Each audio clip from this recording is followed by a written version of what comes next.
आचार्य चतुर्सेन जी की एक कहानी है बावर्चिन। एक बार मुगल साम्राज्य का प्रताप सूर्य मध्याकाश में तपकर अपने काल में विश्व भर में अप्रतिम तेज विस्तार कर गया था। मुगल दरबार का रुआब, दबदबा और शान शौकत कभी अवर्णनीय थी, परंतु जब उसके अस्त होने का समय आया तो उसकी दशा ऐसी दयनीय हो गई जिसकी करुण कहानी आंसुओं के समुद्र में डूब गई। इस कहानी के अंतिम मुगल सम्राट बहादुर शाह के पतन काल और मुगल बेगमात के आंसुओं का, जो कभी केवल हीरे मोती, इत्र और ऐश्वर्य को ही जानती थी, ऐसा चोट भरा रेखा चित्र है जो हृदय में घाव कर सकता है। साम्राज्यों के पतन में विश्वघातियों का सदैव साथ रहा है। इसमें भी ऐसे विश्वघाती का संकेत किया गया है जिसके बड़े वर्णन मुगल तख्त के पतन काल के इतिहास में पाए गए हैं। तो कहानी शुरू करते हैं बावर्चिन। सन 1845 की 28वीं मई के तीसरे पहर एक पालकी चांदनी चौक से होकर लाल किले की ओर जा रही थी। पालकी बहुमूल्य कमखाब और जरी के पर्दों से ढकी हुई थी। 8 कहार उसे कंधों पर उठाए थे और 16 ततारी बांदियां नंगी तलवार लिए उसके गिर्द चल रही थी। उसके पीछे 40 सवारों का एक दस्ता था जिसका अफसर एक कुम्मेत अरबी घोड़े पर चढ़ा हुआ था। उसकी जरबख्त की बहुमूल्य पोशाक पर कमर में नाजुक तलवार लटक रही थी। उसकी मूछ पर गंगा जमुनी काम हो रहा था। उसकी काली घनी दाढ़ी के बीच अंगारों की तरह दहकते चेहरे में मशाल की तरह जलती हुई आंखें चमक रही थी, जिन्हें वह चारों तरफ घुमाता हुआ अकड़कर किंतु खूब सावधानी से पालकी के पीछे जा रहा था। भयानक गर्मी से दिल्ली तप रही थी। तब चांदनी चौक की सड़कें आज की तरह तारकोल बिछी हुई आयने की तरह चमचमाती न थी, न मोटरों की घों-घों पौ-पौ और सर्राटे बंद दौड़ थी। चांदनी चौक की सड़कों पर काफ़ी गर्द गुब्बार रहता था। हाथी, घोड़े, पालकी और नागौरी बैलों की जोड़ी से ठुमकती हुई बहलियां एक अजब बाकी अदा से उछला करती थी।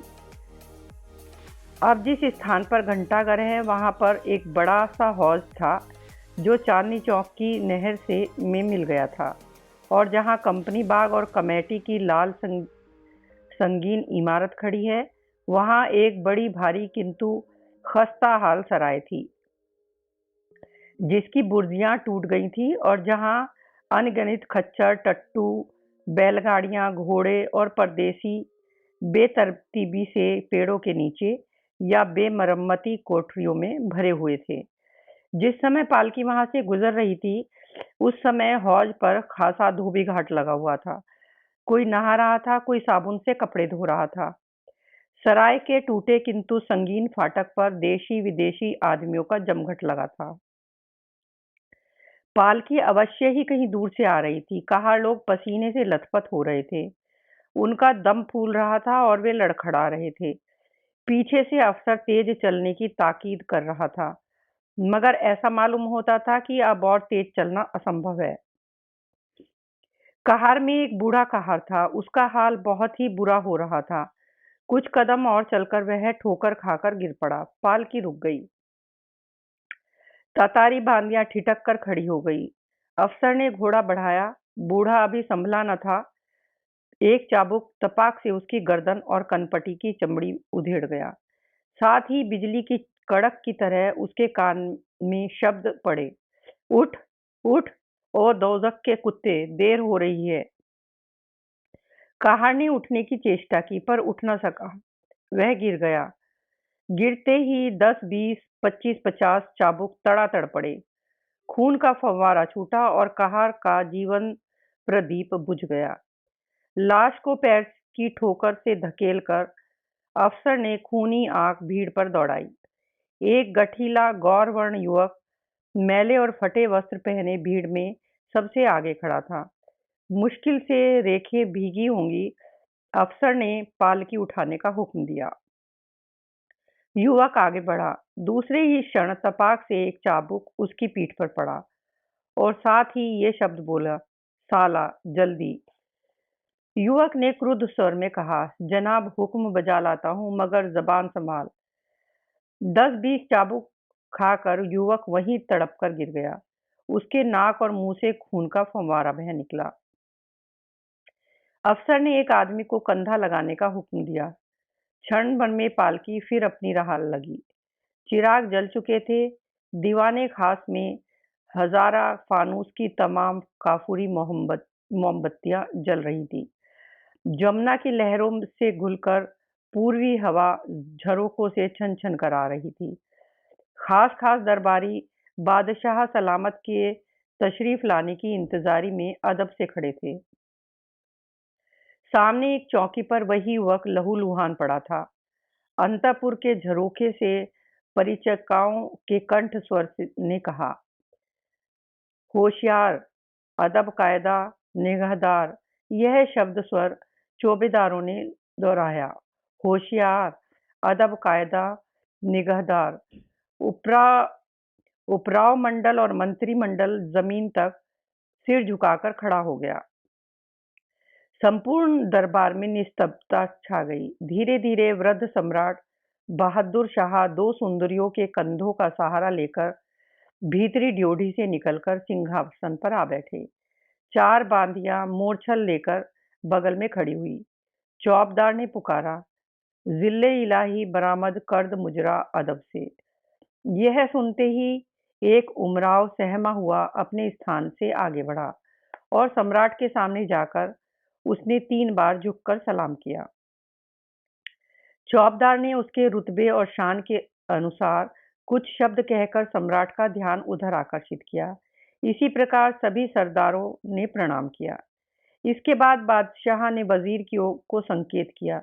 वजीर ने जवान से कहा, जवान, तुम्हारे हालात बादशाह सलामत अगरचे सुन चुके हैं, मगर तुम्हारी खास जबान से सुनना चाहते हैं। तमाम हालात मुफस्सिल में बयान करो। युवक ने जमीन में लोट लोट कर सब मामला बयान किया। बादशाह ने फरमाया, सब हरफ बहरफ कहो। सही है। कहाँ है वह जालिम जमीर? जमीर तख्त के सामने आकर घुटनों के बल गिर गया। बादशाह ने फरमाया, जमीर, तुझे कुछ कहना है? बादशाह ने हुक्म दिया, इस जालिम को सीधा खड़ा करो, मगर ठहरो, मैं उस पर भी रहम किया चाहता हूँ। इसे नौकरी से बर्खास्त किया जाता है, और इसका दर्जा इस नौजवान को अदा किया जाता है। इसकी तमाम जायदाद जब्त की जाती है और वह उस काहर के घर वालों को बख्श दी जाती है। हुक्म देकर बादशाह उठे। तुरंत 4 बांदियों ने सहारा दिया। दरबारी लोग जमीन पर झुक गए। बादशाह ने युवक के निकट आकर कहा, आराम होने वालों तक शाही महलों में रहने की तुम्हें इजाजत बख्शी जाती है और शाही हकीम तुम्हारे मालजे को मुकर्रर किए जाते हैं। युवक ने बादशाह की कदम बोशी की और पल्ला चूमा। बादशाह धीरे धीरे अंतःपुर में प्रवेश कर गए। अंतःपुर के उन झरोकों के भीतर जहां किसी भी मर्द की परछाई पहुंचनी संभव न थी, एक बहुमूल्य मखमली गद्दे पर वह घायल युवक पड़ा अपने प्रारब्ध विकास की बात सोच रहा था। एक ही दुखदाई घटना ने, जिसे शायद ही कोई निमंत्रित करे, उसके भाग्य का पासा पलट दिया था। वह सोच रहा था, क्या सचमुच मेरे ये फटे चीथड़े, वह टूटा छप्पर का घर, वह माता का चक्की पीसना सभी बदल जाएगा? वह जागते ही जागते स्वप्न देखने लगा। एक धवल अट्टालिका, दास दासी, घोड़े हाथी, सेना और न जाने क्या। सभी विचारधाराओं के ऊपर उसे एक नवीन विचारधारा मूर्छित कर रही थी। वह कौन थी? वही, क्या इन सब भाग्य परिवर्तन की कुंजी नहीं, पालकी के उस दुर्भेद पर्दे के भीतर? वह सोच में मूर्छित हो गया। हठात उसकी विचारधारा को धक्का देते हुए कक्ष का पर्दा हटाकर 2 दासियों के साथ एक खोजे में ने प्रवेश किया। दासियों के हाथ में भोजन की सामग्री थी। स्वप्न सुख की तरह कहीं वह राजभोग लुप्त न हो जाए। घायल युवक इस भय से लपक कर उठा। खोजे ने कहा, खाना खा लो और खुदा का शुक्र करो। हुजूर शाहजादी तुम पर बहुत खुश हैं और वे जल्द तुम्हें देखने को तशरीफ लाने वाली हैं। चंद्रमा की स्निग्ध ज्योत्सना की तरह शहजादी ने कक्ष में प्रवेश किया। दो अल्पवयस्का दासियां परछाई की तरह उनके पीछे थी। शुभ्र महीन रेशमी परिधान पर जरदोजी और सलमे का बारीक काम निहायत फसाहत से हो रहा था। वह अस्फुटित कुंदकली के समान कोमलता और माधुर्य की मूर्ति रेखा के समान समस्त भारत के सम्राट की पौत्री शहजादी गुलबानु थी। केवल क्षण भर ही वह युवक अति दुर्लभ मुख की ओर देखने का साहस कर सका। उसने उठने की कोशिश की, परंतु मानो उसके शरीर का सत्त निकल गया था। वह गिर पड़ा। गिरे ही गिरे उसने जरा बढ़कर अपना मस्तक शहजादी के कदमों में रख दिया। शहजादी के जूतों में लगे हीरे युवक के मस्तक पर मुकुट की तरह दीप उठे। शहजादी ने मानो फूल बिखेर दिए। उसने कहा, कल के हादसे का मुझे बहुत रंज है, पर मैं समझती हूँ अब तुम अच्छे हो। मैंने पालकी से तमाम माजरा देखा था, मगर कर क्या सकती थी। दादाजान से आते ही शिकायत कर दी थी। युवक ने जरा ऊंचा उठकर शहजादी का आंचल आंखों से लगाया और बारंबार जमीन चूमकर कहा, हुजूर खुदावंद शहजादी, कल अगर हुजूर की पालकी की खाक न नसीब होती तो आज यह दिन कहाँ।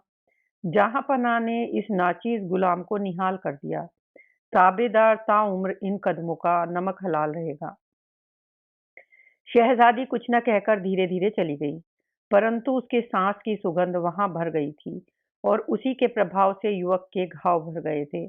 वह उस स्थान को जहां शहजादी के कमल पद छू गए थे अपनी छाती से लगाकर बदहवास पड़ा रहा। उस मूर्ति को चाहे क्षण भर ही वह देख सका था, पर वह उसके रोम रोम में रम गई थी। पर दुनिया के पर्दे में कौन सा ऐसा कोई मर्द का बच्चा था जो फिर उसे एक बार देख लेने का हौसला भी कर सकता। 12 साल बीत गए। सन 57 की 24वीं मई थी। गदर की आग धू धू करके जल रही थी। चिंगारियां आसमान को छू चुकी थी। निकलसन ने दिल्ली पर घेरा डाल रखा था। भाग्य की रेखा के बल पर बूढ़े और लाचार बादशाह बहादुर शाह ने बागियों का साथ दिया था। क्षण क्षण में बागी हार रहे थे।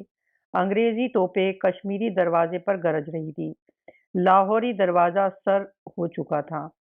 फतेहपुरी मस्जिद के सामने अंग्रेजी घुड़सवार और बागियों की लाल होली खेली जा रही थी। लाशों के ढेर में से अधमरे सिपाही चिल्ला रहे थे। अंग्रेज बराबर बढ़ते और जो मिलता उसे संगीनों से छेदते चले आ रहे थे। कर्नल वॉटसन के हाथ में कमान थी। इनके साथ थे एक संभ्रांत मुसलमान अमीर जनाब इलाही बख्श। वे एक अरबी नफीस घोड़े पर पान चबाते इतराते बढ़ रहे थे। लोग देख देख कर भयभीत होकर घरों में छिप रहे थे। ये इलाही बख्श वही घायल युवक थे जो अपनी जवामर्दी और चतुराई से 10 वर्ष में बादशाह के अमीर और नगर के प्रतिष्ठित तथा प्रभावशाली व्यक्ति बन गए थे। अंग्रेजों ने दमदार मुगलों को जहां तोपों और संगीनों की नोक से वश में किया था, वहां कुछ नमक हराम संगदिन लोगों को अपनी भेद नीति और सोने के टुकड़ों के से वश में कर लिया था। इलाही बख्श भी उनमें से एक था। 10 वर्ष पहले शहजादी के कदमों में गिरकर नमक हलाली की जो बात उन्होंने कही थी, वह अब उन्होंने दरगुजर कर दी थी। वे अब अंग्रेजों के भेदिए थे। दोनों व्यक्ति सराय के सामने आकर ठहर गए। हौज के पास जहां अब घंटाघर है, बराबर फांसियां गड़ी थी और क्षण क्षण में चारों तरफ गली कूचों से आदमी पकड़े जाकर फांसी पर चढ़ाए जा रहे थे। कुछ खास कैदी इनकी प्रतीक्षा में बंधे बैठे थे। हडसन साहब ने सबको खड़े होने का हुक्म दिया। इलाही बख्श ने उनमें से कुछ मुगल सरदारों और राज परिवार वालों की शिनाख्त की। वे सब फांसी पर लटका दिए गए। इसके बाद बादशाह किले से भाग गए हैं। यह सुनकर एक फौज की टुकड़ी लेकर दोनों तीर की तरह रवाना हुए। बादशाह सलामत जल्दी जल्दी नमाज पढ़ रहे थे। उनके हाथ कांप रहे थे और आंखों से आंसुओं की धारा बह रही थी। शहजादी गुलबानू ने आकर कहा, बाबा जान, यह आप क्या कर रहे हैं? बेटी, अब कर ही क्या सकता हूँ? खुदा से दुआ मांगता हूँ, कहता हूँ, ए दुनिया के मालिक, मेरी मुश्किल आसान कर। यह तख्त, तैमूर के खून का तख्त, तो आज गया ही। मेरे बच्चों की जान और आबरू पर रहम बख्श। गुलबानू ने कहा, बाबा, दुश्मन किले तक पहुंच चुके हैं। आपके लिए सवारी तैयार है, भागिए। बादशाह ने अंधे की तरह शहजादी का हाथ पकड़कर कहा, भागो कहाँ? हाय, वह घड़ी अब आ ही गई। इसके बाद उन्होंने अपनी जड़ाऊ संदूकची मंगाई और परिवार के सब लोगों को बुलाकर एक एक मुट्ठी हीरे सबको देकर कहा, खुदा हाफिज। किले से निकलकर बादशाह सीधे निजामुद्दीन गए। उस वक्त उनके मुखमंडल की आभा उतरी हुई थी। कुछ खास खास ख्वाजा सरा कहार और इनके इने गिने शुभ चिंतकों के सिवा कोई साथ न था। चिंता और भय से वे रह रहकर कांप रहे थे। उनकी सफेद दाढ़ी धूल से भर गई थी। बादशाह चुपचाप जाकर सीढ़ियों पर बैठ गए। गुलाम हुसैन चिश्ती सुनकर दौड़े आए। बादशाह उन्हें देखते ही खिलखिलाकर हंस पड़े। चिश्ती साहब ने पूछा, खैर तो है? खैर ही है। मैंने तुमसे पहले ही कह दिया था कि ये बदनसीब गदर वाले मनमानी करने वाले हैं। इन पर यकीन करना बेवकूफ़ी है। ये खुद डूबेंगे और हमें भी डुबाएंगे। वही हुआ, भाग निकले। मुझे तो होनहार दिखाई दे गई थी कि मैं मुगलों का आखिरी चिराग हूँ। तख्त का आखिरी सांस टूट रहा है और कोई घड़ी भर का मेहमान है। फिर खून खराबा क्यों करूं? इसीलिए किला छोड़कर चला आया। मुल्क खुदा का है, जिसे चाहे दे, जिससे चाहे ले। सैकड़ों साल तक हमारे नाम का सिक्का चला। अब हवा का रुख कुछ और ही है। वे हुकूमत करेंगे, ताज पहनेंगे, इसमें अफसोस क्यों? हमने भी तो दूसरों को मिटाकर अपना घर बसाया था। हाँ, आज 3 दिन से खाना नसीब नहीं हुआ। कुछ हो तो ले आओ। चिश्ती साहब ने कहा, सिर्फ बाजरे की रोटी और सिरके की चटनी है। हुक्म हो तो हाजिर करूं। वही ले आओ। बादशाह ने शांतिपूर्वक एक रोटी खाकर और पानी पीकर कहा, बस अब हुमायूं के मकबरे में चला जाऊंगा। वहां जो भाग्य में होगा वह होगा। हुमायूं के मकबरे में हडसन और इलाही बख्श ने आकर बादशाह को गिरफ्तार करके रंगून भेज दिया। 3 वर्ष व्यतीत हो गए। दिल्ली में अंग्रेजी अमल जमकर बैठ गया था। लाल किले पर यूनियन जैक फहरा रहा था। फांसियों की विभीषिकाओं ने नगर और ग्राम की जनता के मन में दहल उत्पन्न कर दी थी। भेड़ की तरह दब्बू चुपचाप अंग्रेजों के विधान को अटल प्रारब्ध की तरह देख और सह रहे थे। इलाही बख्श के पास बादशाही बख्शीश ही बहुत थी। अब अंग्रेजी जागीरों और मेहरबानियों ने उन्हें आधी दिल्ली का मालिक बना दिया था। सरकारी नीलामी में मोहल्ले के मोहल्ले उन्होंने कौड़ियों में पाए थे। उनकी बड़ी भारी अट्टालिका खड़ी मनुष्य के भाग्य पर हंस रही थी। संध्या का समय था। अपनी हवेली के विशाल प्रांगण में तख्त के ऊपर बढ़िया ईरानी कालीन पर मसनद के सहारे इलाही बख्श बैठे अंबरी तंबाकू पी रहे थे। 2-4 मुसाहिब सामने अदब से बैठे जी हजूरी कर रहे थे। मियाँ जी को मालूम होता है बचपन के दिन भूल गए थे। वे बहुत बढ़िया अतलस के अंगरखे पर कम ख्वाब की नीमास्तीन पहने थे। धीरे धीरे अंधकार के पर्दे को चीरती हुई एक मूर्ति अग्रसर हुई। लोगों ने देखा, एक स्त्री मूर्ति मैला और फटा हुआ सा बुर्का पहने आ रही है। लोगों ने रोका मगर उसने सुना नहीं। वह चुपचाप मियाँ इलाही बख्श के सम्मुख आ खड़ी हुई। मियाँ ने पूछा, क्या चाहती हो? पनाह। कौन हो? आफत की मारी। अकेली हो? बिल्कुल अकेली। कुछ काम करना जानती हो? बावर्ची का काम सीख लिया है। तनख्वाह क्या लोगी? एक टुकड़ा रोटी। बहुत महीन, दर्द भरी, काँपती आवाज़ में इन जवाबों को सुनकर मियाँ इलाही बख्श सोच में पड़ गए। थोड़ी देर बाद उन्होंने नौकर को बुलाकर उस स्त्री को भीतर भिजवा दिया। उस दिन उसी को खाना बनाने का हुक्म हुआ। मियाँ इलाही बख्श दस्तरखान पर बैठे। दोस्त अहबाब का पूरा जमघट था। तब तक दिल्ली में बिजली तारों से नहीं बांधी गई थी। सुगंधित मोमबत्तियां क्षमादानों में जल रही थी। खाना खाने से सभी खुश हुए। नई बावर्चिन की तारीफ के पुल बांधने लगे। दोस्तों ने कहा, जरा उसे बुलाइए और इनाम दीजिए। इलाही बख्श ने बावर्चिन को बुला भेजा। उसने कहा, आका से दस्त बस्ता अर्ज है कि मैं गैर मर्दों के सामने बेपर्दा नहीं हो सकती। हाँ, आका से पर्दा फजूल है। दोस्त लोग मन मारकर रह गए, मगर इलाही बख्श के मन में प्रतिक्षण बावर्चिन को देखने की बेचैनी बढ़ चली। एकांत होने पर उन्होंने फिर बुला भेजा। बावर्चिन ने जवाब दिया, मेरे मेहरबान मालिक, सफर, मेहनत और भूख से बेदम तथा कपड़ों से गलीज हूँ।